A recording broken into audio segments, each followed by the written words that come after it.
Oh God, the baby's coming right now. I can feel it. Please, I need help. Inside. Come inside now.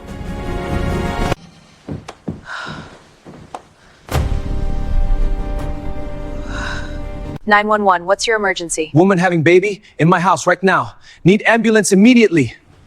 Sir, I'm dispatching an ambulance to your location now. 247 Union Street, Brooklyn. Okay, sir. I need you to stay calm. I need you to stay calm. Due to the current weather conditions, our response time is significantly delayed. The nearest available ambulance is approximately 45 minutes. 45 minutes? Baby not waiting 45 minutes. Baby coming now. I understand, sir. That's why I'm going to stick in with you. I understand, sir. That's why I'm in this line. We're going to deliver this baby together. Can you tell me your name? Minjun. Minjun Park. All right, Minjun, I'm Kelly. What's the mother's name? Your name? Janelle Washington. Perfect. Minjun, here's what I need you to do first. Go wash your hands thoroughly. With soap pots, take at least 20 seconds. Can you do that? Yes, okay.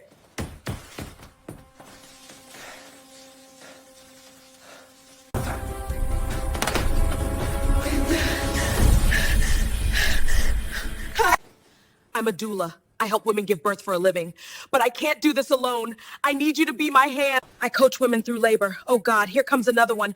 I can feel the baby's head. It's crowning. We don't have much time. Move her pants and underwear, then check if you can see the baby's head. Janelle, when the next contraction comes, I want you to push, but only during the contraction.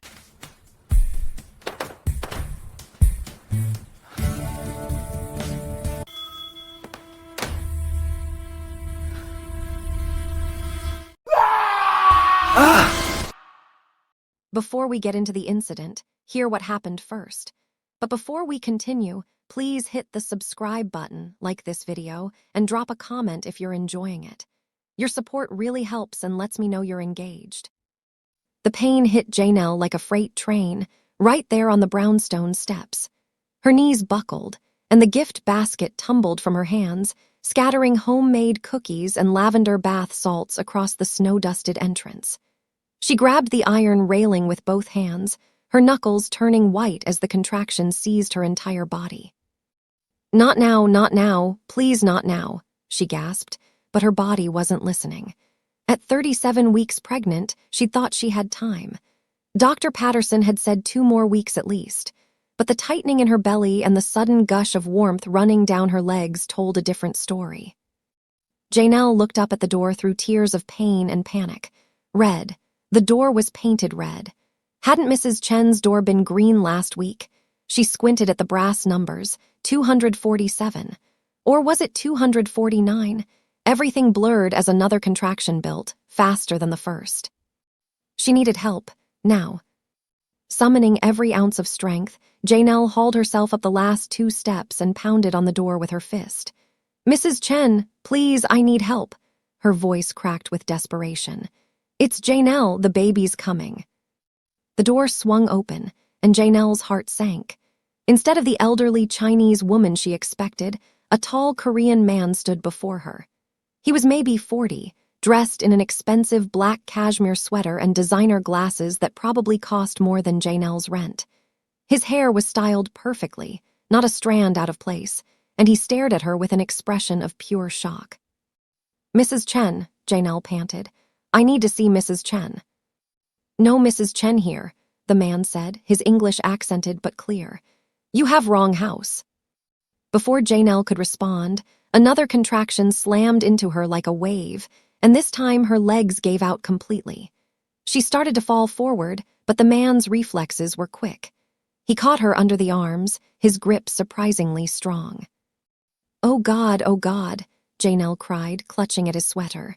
"The baby's coming right now. I can feel it. Please, I need help." Minjun's mind went blank with panic as the pregnant stranger collapsed in his arms. This was impossible. This wasn't the delivery he'd been expecting tonight. At midnight, a courier was supposed to arrive with documents, the financial records that would let him disappear from Mr. Park's organization forever. Not this. Never this.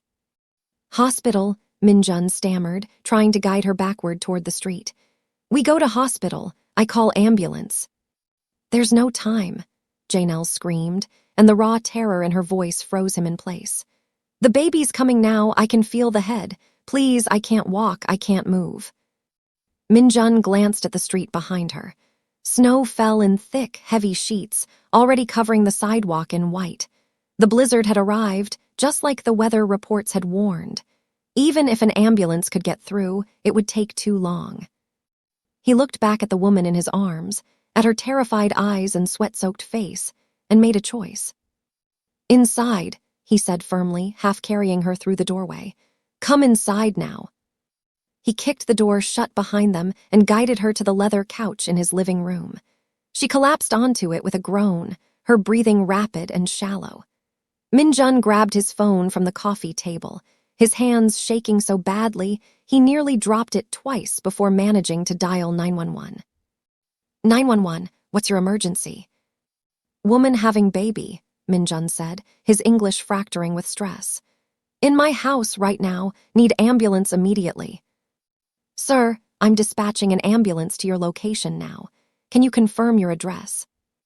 247 Union Street, Brooklyn. Okay, sir. I need you to stay calm. Due to the current weather conditions, our response time is significantly delayed. The nearest available ambulance is approximately 45 minutes away. 45 minutes? Minjun's voice rose to a shout. Baby not waiting 45 minutes, baby coming now. I understand, sir. That's why I'm going to stay on the line with you. We're going to deliver this baby together. Can you tell me your name? Minjun Park. All right, Minjun, I'm Kelly. What's the mother's name? Minjun turned to Janelle, who was gripping the couch cushions, her whole body trembling. Your name? He asked. Janelle, she managed through gritted teeth. Janelle Washington. Janelle Washington, Minjun repeated into the phone. Perfect. Minjun, here's what I need you to do first. Go wash your hands thoroughly with soap and hot water. Take at least 20 seconds. Can you do that? Yes, okay. Minjun sprinted to the kitchen, his expensive leather shoes sliding on the hardwood floor. He cranked the hot water and pumped soap onto his hands, scrubbing frantically. His reflection in the window above the sink showed a man on the edge of panic, and why wouldn't he be? In 6 hours, Mr. Park's enforcer was supposed to arrive with those documents. If anyone from the organization showed up and found this woman here, found a witness to whatever happened tonight, they'd both be dead. But right now, none of that mattered. Right now, a woman was about to give birth on his couch. When Minjun rushed back to the living room, Janelle had somehow managed to prop herself up against the arm of the couch, her back at an angle. Sweat plastered her curly hair to her forehead, and her brown skin had taken on an ashen undertone that terrified him. I need you to help me, she said, her voice strained but steady. I'm a doula. I help women give birth for a living, but I can't do this alone. I need you to be my hands. Doula, Minjun didn't know the word. I coach women through labor, Janelle explained, then gasped as another contraction began. Oh God, here comes another one. I can feel the baby's head. It's crowning. We don't have much time. Kelly's voice came through the phone speaker, calm and professional. Minjun, I need you to help Janelle remove her pants and underwear. Then check if you can see the baby's head. Janelle, when the next contraction comes, I want you to push, but only during the contraction. Between contractions, I need you to breathe and rest. Minjun's face flushed hot with embarrassment, but Janelle was already fumbling with her maternity pants. He set the phone down on speaker and helped her, trying to maintain whatever dignity this situation could possibly have. When he positioned himself at the end of the couch and looked, his stomach dropped. He could see the baby's head, covered in dark, wet hair, emerging from Janelle's body. I see it, he said, his voice barely above a whisper. I see the head. Good, Kelly said. That's very good. Janelle, on the next contraction, I need you to push as hard as you can. Minjun, support the baby's head gently as it comes out, but don't pull. Let Janelle's body do the work. Janelle's face contorted as another contraction hit. She bore down, letting out a primal scream that made Minjun's blood run cold. The baby's head emerged more, and he cupped his hands beneath it instinctively, feeling the weight of a brand new life in his palms. The head is out, he said, amazed and terrified in equal measure. The whole head is out. Batch 2, words 1000-12000. Perfect, Minjun, you're doing great. Kelly's voice remained steady through the speaker. Now, Janelle, don't push for a moment. Minjun, check if the umbilical cord is wrapped around the baby's neck. Gently feel around. Minjun's hands trembled as he carefully touched the baby's tiny neck. The head was facing down, the face smooshed and alien-looking, covered in white vernix and blood. No cord, he said. Nothing around the neck. Excellent. Janelle, with the next contraction, we're going to deliver the shoulders. This is the hardest part, but you can do it. Minjun, as the baby comes out, support the body. The baby might be slippery, so hold firmly but gently. Janelle was sobbing now, her body shaking with exhaustion and fear. I can't do this, she cried. I can't. Yes, you can, Minjun said, surprising himself with the firmness in his voice. He met her eyes, those terrified brown eyes, and something passed between them. You are strong. You are doing this. I am here with you. Janelle took a shuddering breath and nodded. When the next contraction came, she pushed with everything she had, letting out a guttural scream that seemed to come from her soul. The baby's first shoulder emerged, then the second, and suddenly the entire tiny body slipped into Minjun's waiting hands. Time stopped. Minjun held a baby girl, slick and warm and not breathing, his heart seized with panic. The baby is not crying, he said urgently. Kelly, the baby is not crying. That's okay, that's normal, Kelly said quickly. Use your finger to clear any fluid from the baby's mouth and nose, then rub her back firmly. She needs stimulation to start breathing. Minjun carefully swiped his finger through the baby's mouth, feeling mucus and fluid. He turned her over in his hands, supporting her head like she was made of glass, and rubbed her tiny back with his palm. Nothing happened. The baby remained silent and still, her skin a dusky gray-blue color that made Minjun's chest tighten with fear. She's not breathing, he said, his voice rising. Kelly, she's not breathing. Rub harder, Kelly commanded. Be firm, flick the bottom of her feet. Minjun rubbed the baby's back more vigorously, then tapped the soles of her tiny feet. Come on, he whispered. Come on, little one, breathe. Janelle was crying, trying to sit up to see her baby. Is she okay? Is my baby okay? Then, like a miracle, the baby's chest expanded. She let out a small, squeaking cry, then another, then a full-throated wail that was the most beautiful sound Minjun had ever heard. Her skin began to pink up, color flooding into her face and body. She's breathing, Minjun shouted. She's crying, she's alive. Oh, thank God, Janelle sobbed, reaching out her arms. Give her to me, please let me hold her. Minjun carefully placed the baby on Janelle's chest. The umbilical cord was still attached, still poolsing with blood. Janelle wrapped her arms around her daughter, tears streaming down her face as the baby's cries softened against her mother's warmth. You did it, Minjun said, his own eyes wet. You did it, Janelle. We did it, Janelle corrected, looking up at him with exhausted gratitude. Thank you so much. Kelly's voice broke the moment. Congratulations, both of you. Janelle, keep the baby skin to skin on your chest for warmth. Minjun, I need you to find clean towels or blankets to dry the baby off and cover them both. Don't cut the cord yet. We'll wait for the ambulance for that. Minjun ran upstairs to his bedroom, grabbed every clean towel he could find, and rushed back down. He gently dried the baby while she remained on Janelle's chest, then covered them both with his warmest blanket. The baby had stopped crying and was making small snuffling sounds, already trying to root toward Janelle's breast. What time is it? Janelle asked weakly. Minjun checked his watch. 11:47. Christmas Eve, Janelle whispered, stroking her daughter's wet hair. She's a Christmas Eve baby. For a moment, everything was perfect. The snow falling outside, the warm glow of Minjun's expensive lamps, a mother and her newborn daughter safe and alive. Minjun felt something shift in his chest, something he hadn't felt in years. Maybe this was a sign. Maybe this was the universe telling him he was making the right choice, that leaving Mr. Park's organization was the path to redemption. Then his phone buzzed, not the phone on speaker with 911, his other phone, the burner phone, the one only Mr. Park and his enforcers used. Minjun's blood turned to ice as he read the text message. Change of plans, delivery arriving early, be ready, 15 minutes, make sure you're alone. 15 minutes. They were coming in 15 minutes. And he had a woman who'd just given birth and a newborn baby in his living room. Minjun, Janelle's voice cut through his panic. Are you okay? You look like you've seen a ghost. He forced a smile, shoving the burner phone back in his pocket. I'm fine, just tired. How are you feeling? Exhausted, Janelle admitted. But okay, I think. The bleeding seems normal. When will the ambulance get here? As if in answer, Kelly's voice came through the speaker. Minjun, I'm getting an update from dispatch. Due to the severity of the storm, the ambulance is now estimated at 60 to 90 minutes. I'm so sorry, but the most dangerous part is over.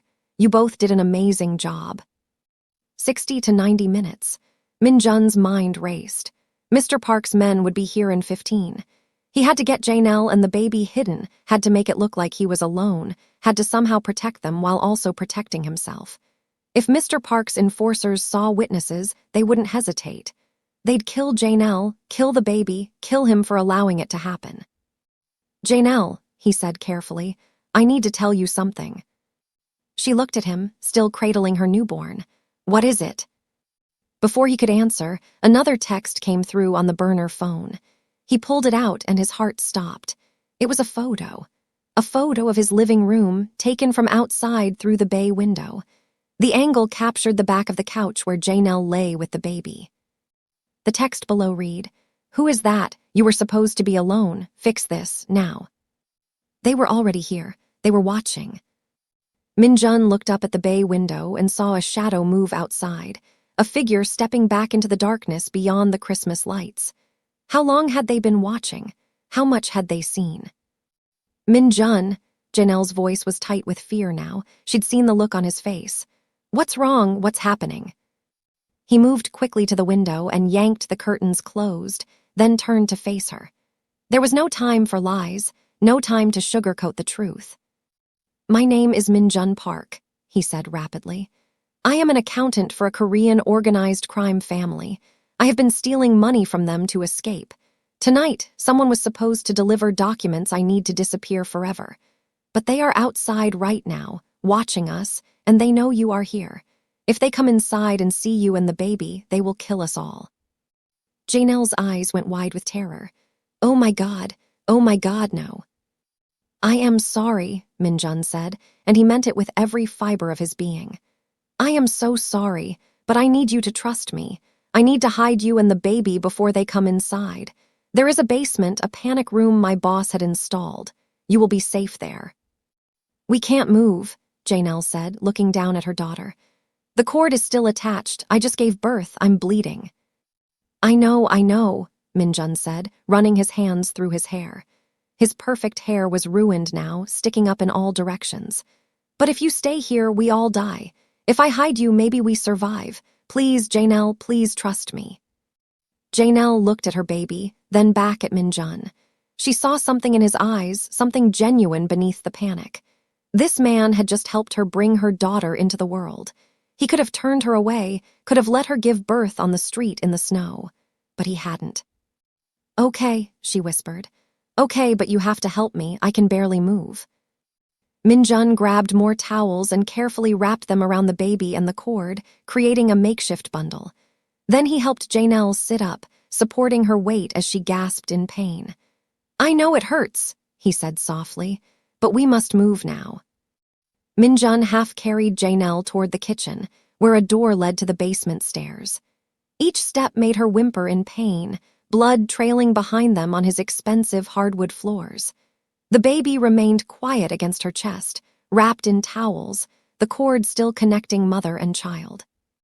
There are 13 steps, Minjun warned as he opened the basement door. Hold on to me. They descended slowly, painfully. Janelle's legs shook with every step, her body screaming at her to lie down to rest. But fear kept her moving. Fear for her baby's life. When they reached the bottom, Minjun guided her to the far corner where a section of the concrete wall looked different from the rest. He pressed his palm against a disguised panel, and it beeped, recognizing his handprint. A hidden door clicked open, revealing a small room about 8 feet by 8 feet. Inside was a cot, some bottled water, a first aid kit, and a battery-powered lantern. "Mr. Park, my boss, he is paranoid man," Minjun explained as he helped Janelle onto the cot. "He had this built in all his properties. Safe room for emergencies. There is air vent water supplies. The door locks from inside. Once I close it, do not open it no matter what you hear. Not until I come back and say it is safe." Janelle clutched his arm. "What if you don't come back?" Minjun pulled out his personal phone, the one still connected to 911, and handed it to her. "Kelly is still on the line. If I don't come back in 1 hour, you tell her everything. You tell police everything. The address, my name, all of it. They will come for you." "Minjun." "I will come back," he said firmly. "I promise you I will come back. I did not help you bring this baby into the world just to let her die now. Stay quiet. Stay hidden. I will handle this." He showed her how to lock the door from the inside, then stepped back. Janelle looked at him one more time, this stranger who had become her unlikely savior, then nodded. Minjun closed the door, and he heard the lock click into place. He ran back upstairs, his mind working frantically.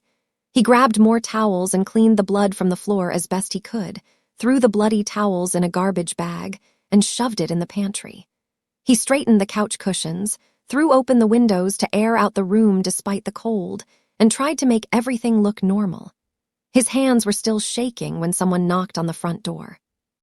3 sharp knocks, the signal. Minjun took a deep breath, smoothed his hair, and opened the door. 2 men stood on his porch, both Korean, both wearing expensive suits under long black coats. Minjun recognized them immediately. Young Kim, tall and broad-shouldered with a scar running down his left cheek, and Young Sik Choi, shorter but more dangerous with dead eyes that had seen too much. "Mr. Park sends his regards," Young said in Korean, pushing past Minjun into the house. Young Sik followed, closing the door behind them. "I wasn't expecting you so early," Minjun replied in Korean, keeping his voice steady.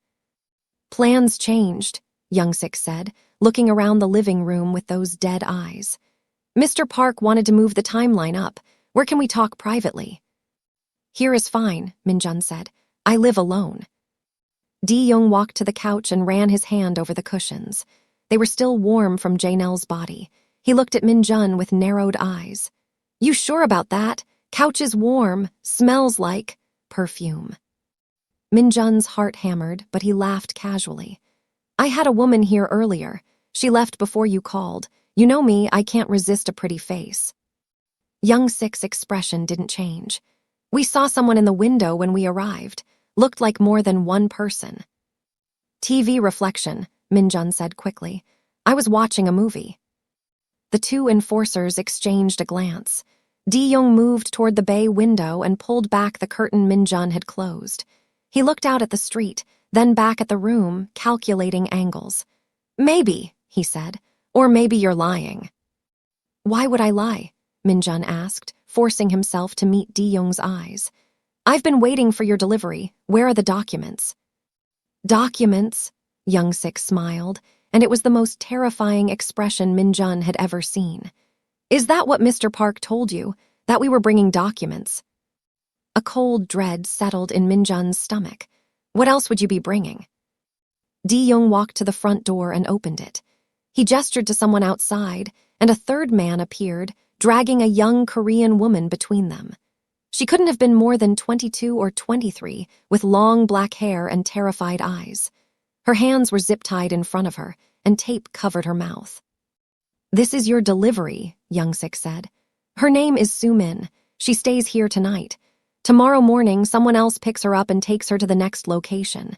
Your job is simple. Keep her locked in the upstairs bedroom. Don't talk to her. Don't let her escape. Don't fuck this up."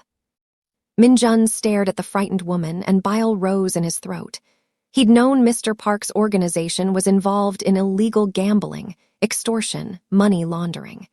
He'd turned a blind eye to the violence, told himself he was just an accountant, just handling numbers. But this, human trafficking, This was a line he'd never imagined they'd cross. I don't understand, Minjun said carefully. Why here? Why my house? Because Mr. Park trusts you, Di-young said, shoving Soo-min further into the house. She stumbled and fell to her knees, unable to catch herself with her bound hands. You've been loyal for 8 years. You've never questioned orders, so don't start now. Young-sik pulled out a gun and set it on Minjun's coffee table with a heavy thunk. Just in case she tries anything. We'll be back at 8 a.m. sharp. Have her ready to go.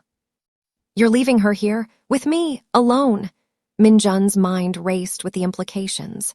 Janelle and the baby were in the basement. This woman was about to be locked upstairs, and he was trapped in the middle. Problem? Young-sik asked, his hand resting on another gun at his hip. No, Minjun said quickly. No problem. Good. Di-young hauled Soo-min to her feet and pushed her toward the stairs. Which bedroom? End of the hall, Minjun said quietly. He watched helplessly as Di-young dragged Soo-min upstairs. He heard a door open, heard the woman's muffled cries through the tape, heard the door slam and lock. Di-young came back downstairs and handed Minjun a key. Don't let her out, Di-young said. Don't feed her, don't talk to her, just keep her locked up until we come back. Understand? Minjun nodded, the key burning in his palm. Young-sik walked slowly around the living room one more time, his dead eyes taking in every detail. He paused at the entrance to the kitchen, looking down at the floor. Minjun's blood ran cold. Had he missed blood? Was there evidence he'd overlooked? You been cooking? Young-sik asked, sniffing the air. Earlier, Minjun lied. Dinner. Young-sik stared at him for a long moment, then shrugged. Mr. Park will be pleased you're being useful. Don't disappoint him. He walked to the door, then paused. Oh, and Minjun, if anything goes wrong tonight, if that girl escapes or if there's any problems at all, Mr. Park won't just kill you. He'll kill your sister in Seoul. He'll kill your mother.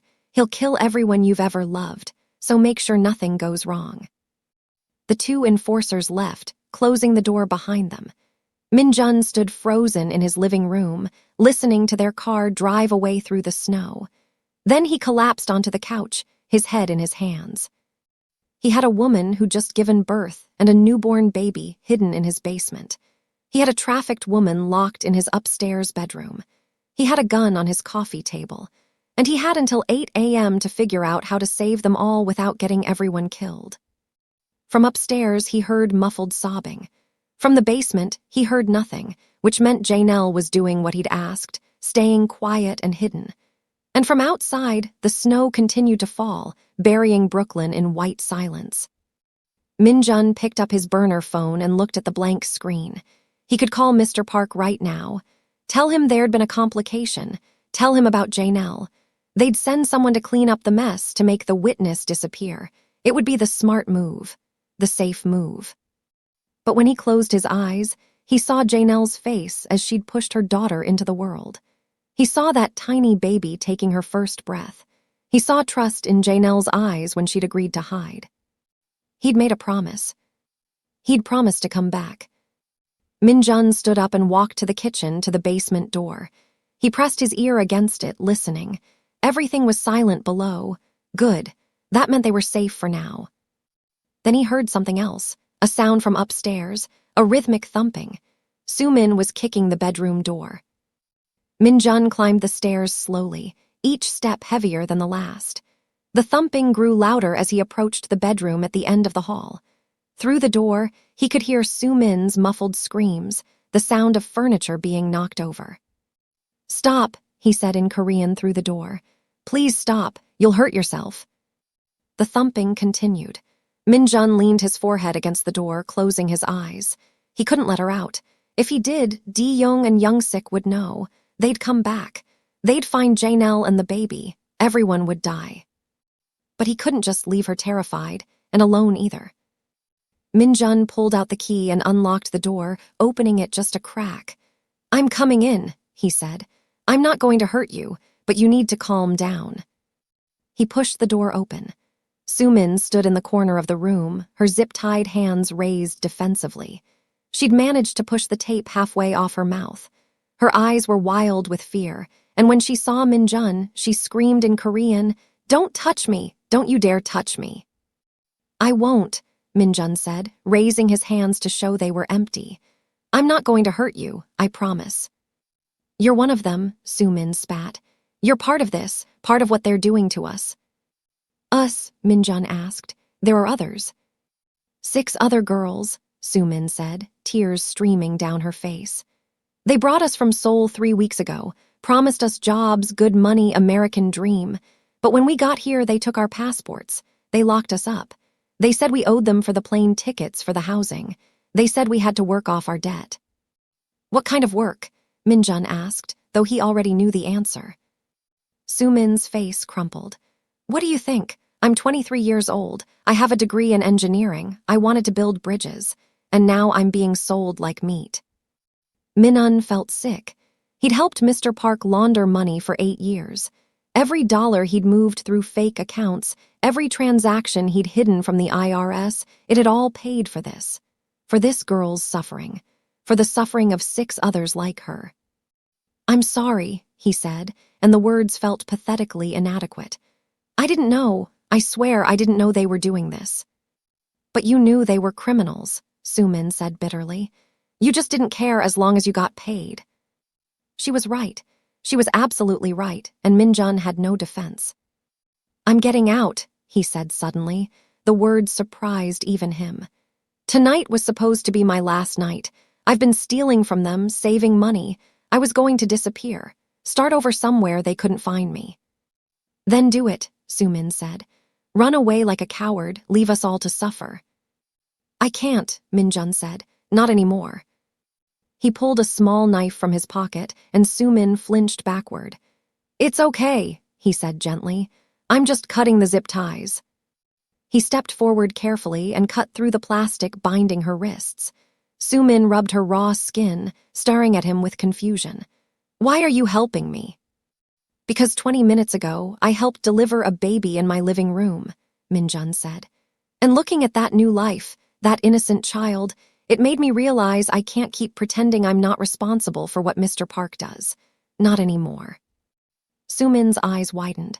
"There's a baby here, in this house." "In the basement," Minjun admitted. "The mother's name is Janelle. She went into labor on my doorstep. Wrong address, wrong time, wrong everything. She's hiding because if D-Young and Young-sik find her, they'll kill her." "So you have a baby and a mother downstairs and me up here," Sumin said slowly. "And those men are coming back in." She looked at the clock on the nightstand. "About 7 hours." "Yes." "What's your plan?" "I don't have one," Minjun admitted. "I'm making this up as I go." To his surprise, Sumin laughed. It was a desperate, slightly unhinged sound, but it was genuine. "We're all going to die." "Probably," Minjun agreed. "But maybe not. Maybe we can figure something out." Before Sumin could respond, a sound came from downstairs. A crying sound. A baby crying. Minjun's heart stopped. "No," he whispered. "No, no, no." He ran from the room and down the stairs, Sumin following behind him. The crying was coming from the basement, loud enough that anyone outside could probably hear it. Minjun sprinted to the basement door and yanked it open, taking the steps 3 at a time. At the bottom, the panic room door was still closed and locked. The crying was muffled but definitely coming from inside. Minjun knocked rapidly on the door. "Janelle, it's me. Open up." The lock clicked and the door opened a crack. Janelle's face appeared, streaked with tears and panic. "I can't get her to stop crying," she sobbed. "I'm trying to feed her, but she won't latch. Something's wrong. I think something's wrong with her." Minjun opened the door wider. Janelle sat on the cot, the baby in her arms, still connected by the umbilical cord. The baby's face was red, her tiny fists waving as she wailed. "May I?" Minjun asked, holding out his hands. Janelle hesitated, then carefully transferred the baby to him. Minjun held the infant against his chest, supporting her head, and began to walk slowly around the small room, swaying gently. He hummed an old Korean lullaby his mother used to sing, the melody coming back to him from childhood memories he'd thought were long buried. Gradually, the baby's cries softened to whimpers, then to small hiccuping sounds. Her eyes, dark and unfocused, looked up at him. Minjun looked back at her, at this hours-old human being, and felt something crack open in his chest. "How did you do that?" Janelle asked in amazement. "I don't know," Minjun said honestly. "My mother used to sing that song to my little sister." Sumin appeared at the panic room doorway, and Janelle gasped, pressing herself back against the wall. "Who is that?" "This is Sumin," Minjun said. "She's being trafficked by the same people I work for. They're keeping her here until morning." "Oh my God," Janelle breathed. "This just keeps getting worse." "I know," Minjun said. "I'm sorry. I'm so sorry I brought this into your life." "You didn't bring anything," Janelle said quietly. "I knocked on your door, remember? If anyone brought this chaos, it was me." The baby had fallen asleep in Minjun's arms, her tiny chest rising and falling with each breath. He carefully handed her back to Janelle, who positioned the infant at her breast again. This time, the baby latched on immediately and began to nurse. "She was just scared," Janelle said, stroking her daughter's head. "Like all of us." Sumin sat down on the floor of the panic room, hugging her knees. "What's your baby's name?" she asked Janelle in heavily accented English. "I don't know yet," Janelle said. "I hadn't decided. I was going to wait until I met her." "She was born during a terrible night," Sumin said. "But she survived. She's strong." "Like her mother," Minjun added. Janelle looked at the three of them, this impossible group thrown together by chance and circumstances. "We need a plan," she said. "Those men are coming back in 7 hours. What are we going to do?" Minjun sat down on the concrete floor, his expensive pants getting dusty. "I've been thinking about that. The documents I was supposed to get tonight, they were banking information. Offshore accounts where Mr. Park keeps most of his money. With those documents, I could drain his accounts. Take everything. Leave him powerless." "But you don't have the documents," Sumin pointed out. "No," Minjun agreed. "But I know who was supposed to deliver them. A courier named Jimmy Han. He's not loyal to Mr. Park. He's just in it for money. If I can find him, maybe I can still get those documents." "And then what?" Janelle asked. "Even if you get the money, those men will still come back for Sumin. They'll still be looking for witnesses. We can't hide in this basement forever." Minjun pulled out his personal phone, the one still connected to 911. "Kelly," he said, "are you still there?" "I'm here," Kelly's voice came through, sounding tired but alert. "Minjun, what's going on? I've been hearing a lot of activity. Is Janelle okay? Is the baby okay?" "They're both fine," Minjun said. "But I need to tell you something. I need to report a crime." "What kind of crime?" Kelly asked, her voice instantly more focused. Minjun looked at Janelle, then at Sumin, then at the sleeping baby. He thought about the choice he was making, about how it would end his life as he knew it, about how there would be no going back. "Human trafficking," Minjun said. "And I can give you the names, addresses, everything. But I need you to send police here as soon as possible. We're in danger, all of us." "Minjun," Kelly said urgently. "Are you saying you're being held against your will? Are there hostages?" "No," Minjun said. "I'm saying I've been working for a criminal organization for 8 years, and I'm ready to tell you everything." Kelly's voice came through the phone with new intensity. "Minjun, I need you to listen carefully. I'm transferring you to a detective right now. Don't hang up. Keep everyone safe. Help is coming." There was a click, a brief hold tone, then a male voice. "This is Detective Marcus Rodriguez with the NYPD. Am I speaking with Minjun Park?" "Yes," Minjun said, his mouth dry. "Kelly briefed me on the situation. You mentioned human trafficking. I need you to tell me exactly what's happening at your location right now." Minjun took a deep breath and began to talk. He told Detective Rodriguez everything. About Mr. Park's organization. About the money laundering he'd been doing for 8 years. About Sumin locked in his bedroom. About the 6 other girls being held somewhere in the city.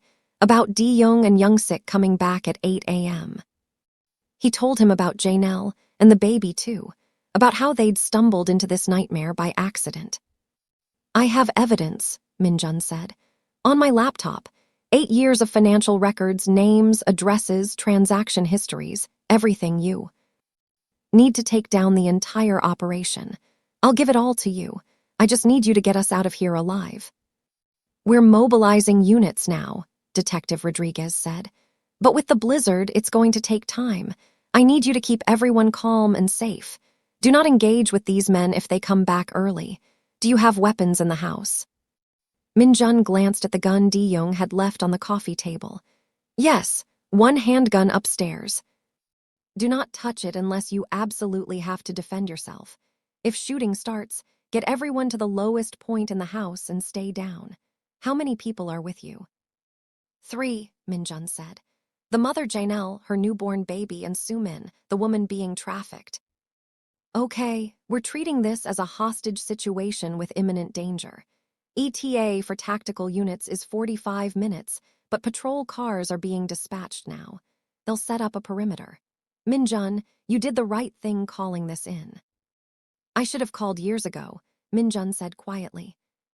You're calling now. That's what matters. Stay on the line. Minjun put the phone on speaker and set it on the floor where they could all hear it. Sumin looked at him with something that might have been respect. You really did it, she said in Korean. You actually turned yourself in. No more running, Minjun replied in Korean. No more pretending I'm not responsible. Janelle shifted the baby to her other breast, wincing at the movement. How long until the police get here? 45 minutes, Minjun said. Maybe longer with the snow. And those men are coming back in 7 hours, Janelle said. We should be okay, right? As if the universe wanted to punish her optimism, Minjun's burner phone buzzed. He pulled it out with shaking hands and read the text message from Di-young. Boss wants an update. Call now. What is it? Sumin asked, seeing his face go pale. Mr. Park wants a report, Minjun said. If I don't call him back, he'll know something's wrong. He'll send people. Then call him, Janelle said. Tell him everything's fine. He'll hear it in my voice, Minjun said. He always knows when people are lying to him. That's how he stayed alive this long. Detective Rodriguez's voice came through the other phone. Minjun, do not make that call. We need time to get units in position. But the burner phone rang before Minjun could respond. Mr. Park's name flashed on the screen. If Minjun didn't answer, Mr. Park would assume the worst and send his entire crew. If he did answer and Mr. Park sensed something wrong, the same thing would happen. Minjun looked at the 3 people depending on him for survival. A new mother, a newborn baby, a trafficking victim. He'd spent 8 years making the wrong choices. Maybe it was time to make a right one, even if it killed him. He answered the phone. Yes, Mr. Park. Minjun. Mr. Park's voice was smooth as silk and twice as dangerous. He spoke in Korean. Di-young tells me the package was delivered successfully. Any problems? No problems, Minjun said, forcing his voice to stay level. The package is secure. Good, and you understand the importance of discretion with this particular delivery. Of course. Excellent. Actually, Minjun, I've been thinking about your future with the organization. 8 years of loyal service deserves recognition. When this job is complete, I want you to come work directly for me. Higher pay, better position. What do you say? Minjun's stomach twisted. Mr. Park was testing him. He always tested people right before he killed them. That's very generous, Minjun said carefully. I'm honored. You don't sound honored. You sound nervous. Is there something you need to tell me, Minjun? Sweat dripped down Minjun's back. In the panic room, Janelle held her baby tighter.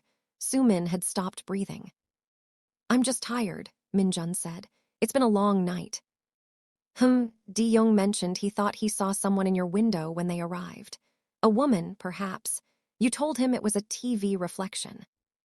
Yes, I was watching a movie. What movie?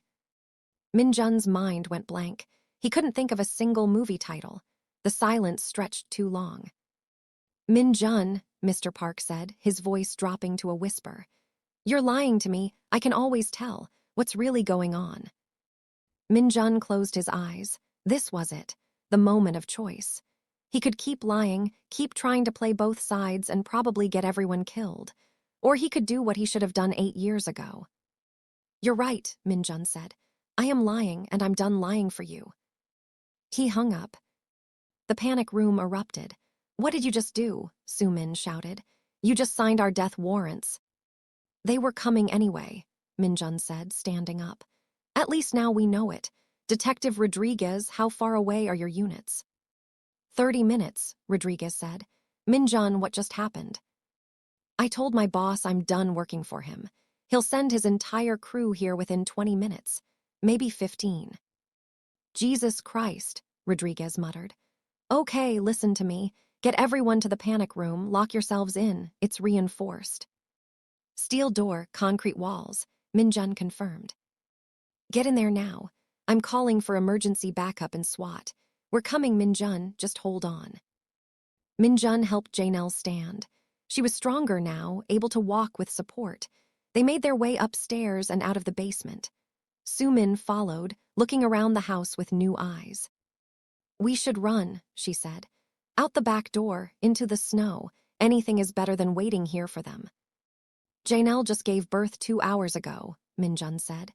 "She can't run, and the baby would freeze in minutes. Our only chance is the panic room." "Then you go with them," Sumin said. "Give me a head start, let me try." Minjun looked at her, at this young woman who'd already survived so much. "You won't make it 1 block.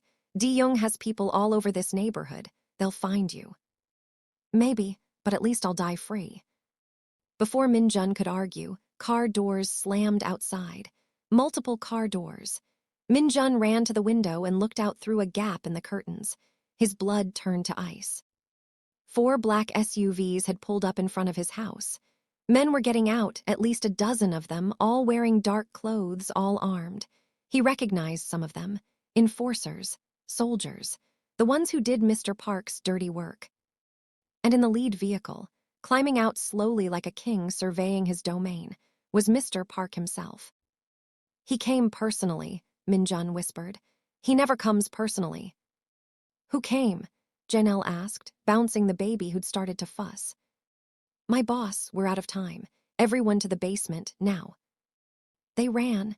Minjun grabbed the gun from the coffee table as they passed. Janelle moved as fast as she could, one arm supporting her daughter, the other gripping Minjun's arm for balance. Sumin helped support her from the other side. They made it to the basement door just as someone started pounding on the front door. "Minjun," Di-young's voice shouted through the door.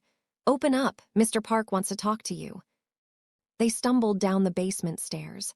Behind them, they heard the front door crash open. Heavy footsteps entered the house, multiple voices speaking in rapid Korean.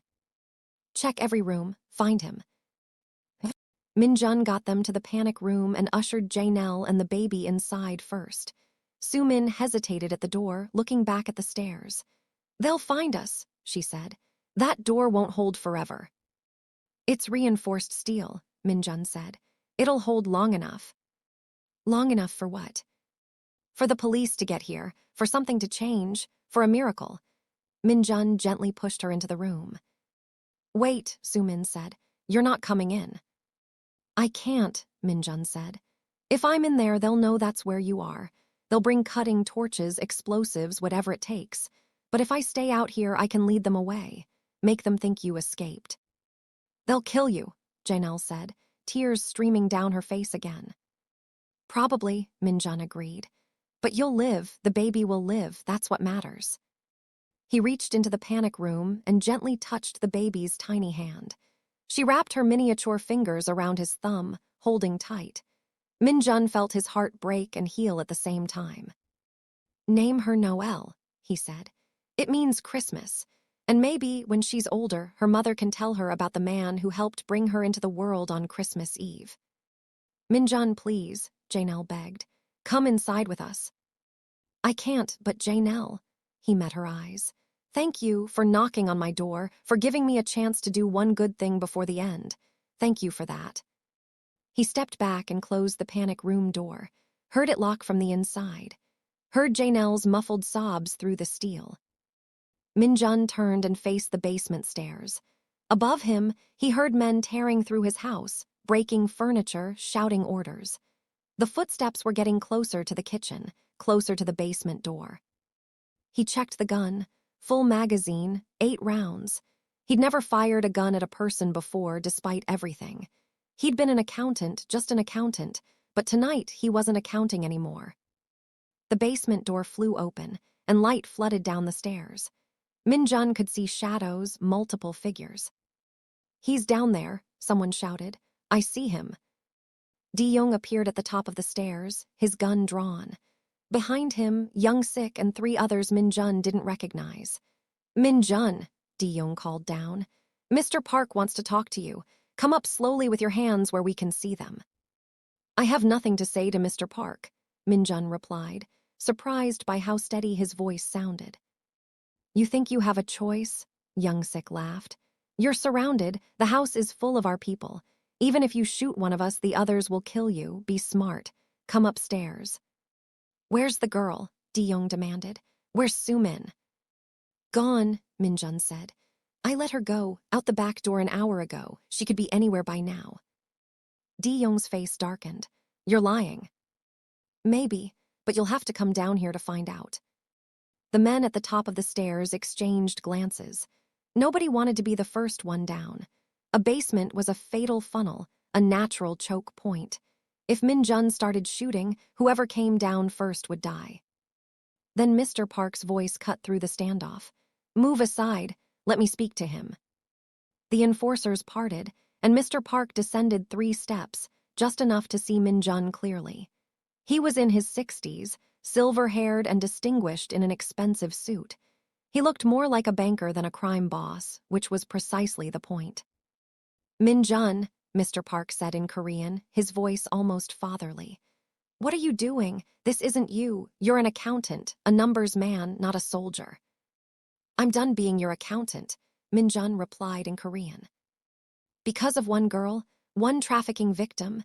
Min-jun, we've moved millions through your accounts. Money from drugs, from illegal gambling, from extortion. You never cared before. Why start caring now?" "Because I helped deliver a baby tonight," Min-jun said. "And when I held that newborn in my hands, I realized I couldn't keep pretending anymore. I couldn't keep telling myself that I was just moving numbers, that I wasn't responsible for what you do with the money." Mr. Park sighed. "You're having a crisis of conscience. How tiresome. Where's the baby now, and the mother?" "Gone. Everyone's gone." "I don't believe you. I think they're in that panic room I had installed. The one you didn't think I knew you knew about. Should I have my men bring down the cutting torches?" Min-jun's finger tightened on the trigger. "You take one more step toward that room, and I start shooting." "You'd die," Mr. Park said simply. "I know, but I'd take at least 3 of you with me. Are you willing to be one of them?" For a long moment, they stared at each other. Min-jun had worked for this man for 8 years, had seen him order deaths with a wave of his hand, had watched him destroy lives without blinking, but he'd never pointed a gun at him before. "You've changed," Mr. Park observed. "Something about tonight changed you. That's unfortunate. You were valuable to me, Min-jun. I had plans for you." "I know what your plans were," Min-jun said. "Di-young told me. A promotion, more responsibility, more blood on my hands." "We all have blood on our hands," Mr. Park said. "The only question is whether we profit from it." Sirens wailed in the distance. Faint, but getting louder. Mr. Park's head tilted, listening. His expression never changed, but Min-jun saw his jaw tighten. "You called the police," Mr. Park said. "Not a question, a statement of fact." "I did more than that," Min-jun said. "I told them everything. 8 years of financial records, every name, every address, every transaction. It's all on my laptop, and I gave them the password. Your organization is finished." The temperature in the basement seemed to drop 10 degrees. Mr. Park's civilized mask slipped, and underneath was something cold and murderous. "Then you've killed yourself," he said quietly. "You've killed everyone in this house." "The police will be here in 5 minutes," Min-jun said. "Less, maybe. You don't have time to get into that panic room. You don't have time to find anyone. Your only choice is to run, now, while you still can." Mr. Park studied him, calculating odds, weighing options. The sirens were definitely getting louder. Multiple sirens, lots of them. "You've chosen your side," Mr. Park said finally. "That's disappointing. I'll remember this, Min-jun. When I rebuild my organization, when I recover from this setback, I'll come back for you, and for everyone you care about." "If you're not in prison," Min-jun said. Mr. Park smiled, but there was no warmth in it. "I've been avoiding prison for 40 years. I'm very good at it." He turned to his men. "We're leaving, all of us, now." "But boss," Di-young protested, "the girl, Soo-min, she's a witness. And if there's really a baby—" "We don't have time," Mr. Park snapped. "The police are coming. If they catch us here, we all go to prison." "Move." The enforcers scrambled up the stairs. Min-jun heard them running through his house, heard doors slamming, heard engines starting. Through the small basement window, he saw the SUVs pulling away, tires spinning in the snow. The sirens were very close now, right outside. Min-jun's legs gave out and he collapsed to the concrete floor. The gun fell from his shaking hands. He'd done it. They'd survived. They'd actually survived.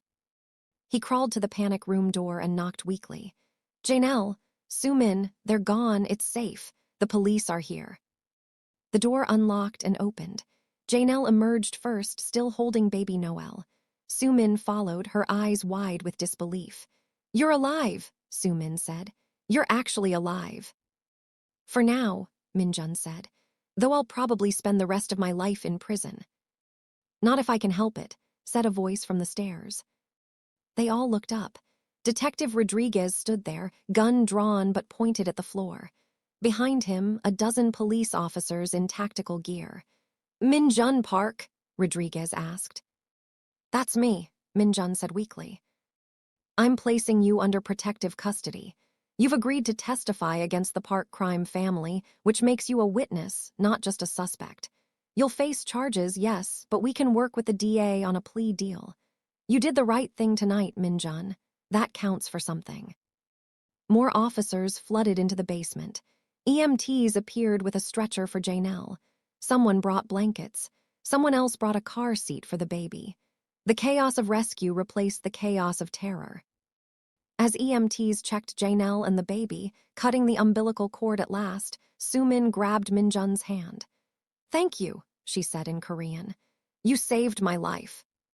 "You saved mine first," Min-jun replied, "by reminding me I still had a choice." Detective Rodriguez helped Min-jun stand. "We need to get you to the station. We have a lot to discuss." "What about Soo-min?" Min-jun asked. "And the 6 other girls she told me about?" "We're on it," Rodriguez said. "Based on the information you gave us, we've already got teams moving on 3 locations. We'll find them, Min-jun. We'll get them all out." Janelle was being carried up the stairs on the stretcher, little Noelle wrapped in warm blankets in her arms. She looked back at Min-jun one last time. "Thank you," she mouthed. Min-jun nodded. He couldn't speak. His throat was too tight with emotions he didn't know how to name. As they led him up the stairs and out of the basement where he'd nearly died, Min-jun saw his living room destroyed.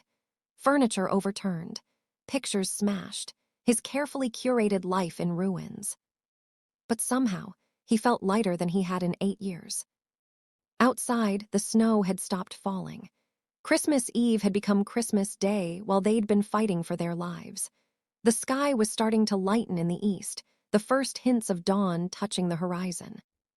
An EMT checked Min-jun for injuries, while Detective Rodriguez made phone calls, coordinating the massive investigation about to unfold. Police cars filled the street, their lights painting the snow in red and blue. "Detective," one of the officers called out, "we've got something." Rodriguez walked over to where several officers were examining Min-jun's laptop on the hood of a police car.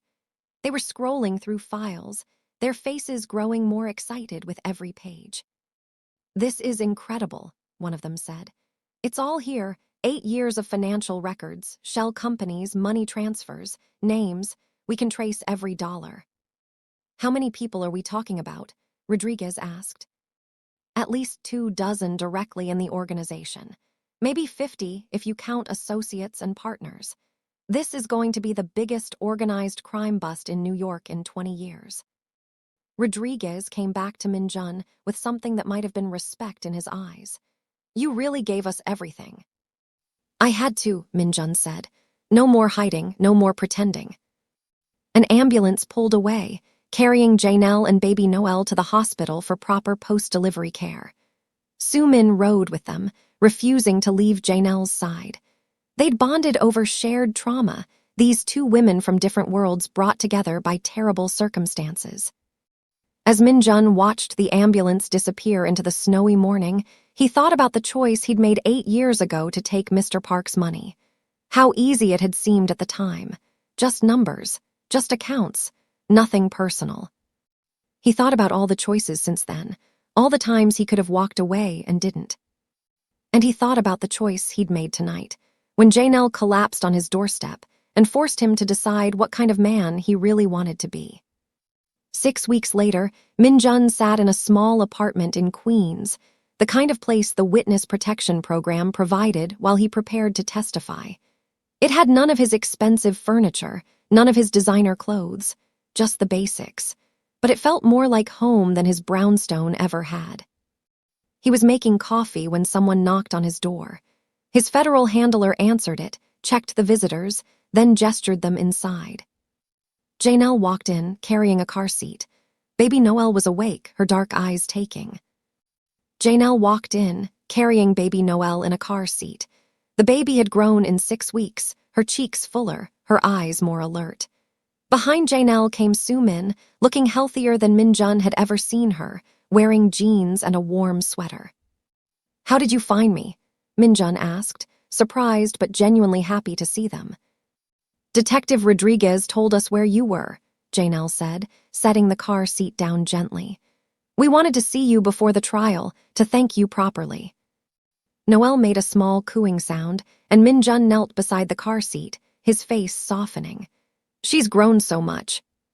She's perfect, Janelle said with a mother's pride. Healthy, happy, alive because of you. Because of us, Minjun corrected. We all survived that night together. Sumin stepped forward and handed him an envelope. The other girls wanted me to give you this, all 6 of them. We wrote letters thanking you. Because of the information you gave police, they found all of us within 48 hours. They arrested 23 people. We're free now, Minjun, really free. Minjun opened the envelope with shaking hands. Inside were 7 handwritten letters, each one from a young woman he'd helped save. His eyes blurred with tears as he read their words of gratitude, their stories of hope, their plans for the future they'd almost lost. What will you do now? He asked Sumin. I'm going to school, she said proudly. City College, engineering degree. I'm going to build bridges just like I always wanted, and Janelle is helping me with my English. We've become friends, Janelle explained. After everything we went through together, how could we not? Minjun looked at these 2 remarkable women who'd been strangers 6 weeks ago. And Mr. Park. Arrested in Canada trying to cross the border, Janelle said. It was all over the news. His entire organization is falling apart. You did that, Minjun. We did that, he said again. Janelle picked up Noelle and placed her in Minjun's arms. The baby looked up at him with trust in her eyes, no fear, no judgment, just the pure acceptance of an innocent. I wanted you to hold her again, Janelle said softly. The first person to hold her was you. I wanted you to see what you gave her, a future, a chance, a life. Minjun held Noelle close, breathing in that unique baby smell, feeling her tiny heartbeat against his chest. He thought about all the terrible things he'd done in his life, all the money he'd laundered, all the crimes he'd enabled. But he also thought about this one night, this one choice, this one moment when he decided to be better. Merry Christmas, little Noelle, he whispered. Thank you for saving me too. Outside the window, snow began to fall again, covering Queens in white. Christmas had come and gone, but the miracle of that night remained. 3 survivors bound together forever by the choice to protect life over serving death. Minjun would testify. He would face his consequences. but he would do it knowing he'd finally become the man his mother had raised him to be. And that, he realized, was the greatest gift of all. If you enjoyed this story of redemption, unexpected heroism, and the power of one choice to change everything, please hit that like button and subscribe for more incredible stories. Drop a comment below telling us what you would have done in Minjun's situation. Would you have helped Janelle? Would you have turned yourself in? Let us know your thoughts, and remember, sometimes the wrong address leads to exactly the right place.